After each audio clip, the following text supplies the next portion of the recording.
আজকে রান্না হচ্ছে বন্ধুরা মাছের ঝোল। আমাদের বা বাঙালিদের অনেক প্রিয় খাবার মাছের ঝোল।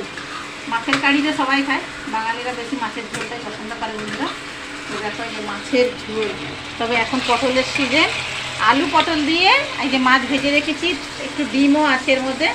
3 পিস মাছ, এর বেশি কড়া করে কিন্তু ভাজিনি, কিন্তু আমি বলে দিলাম একটু হালকা করে ভেজেছি। আর মাছের ঝোল আর হচ্ছে ভাত, আর হচ্ছে শাক ভাজা। এই দেখো খুব সুন্দর গন্ধ একটা উঠছে, আদা রসুন জিরে বাটা। আর এখানে হয়েছে শাক ভাজা, কলমি শাক ভাজা বন্ধুরা। আর এখানে গরম গরম ভাত, বুঝতেই পারছো গরম ভাত। এখন গরমের সময় তো যত তাড়াতাড়ি হয়ে যাবে তত তাড়াতাড়ি খাওয়া হয়ে যাবে। একটু ভালো করে না মশলাটা কষিয়ে কষিয়ে বানালে খেতে ঝোলের টেস্টটা খুব ভালো হয়। আর একটু পাতলা ঝোল বানাবো, একদম মোটা না। তো আলু পটল দিয়ে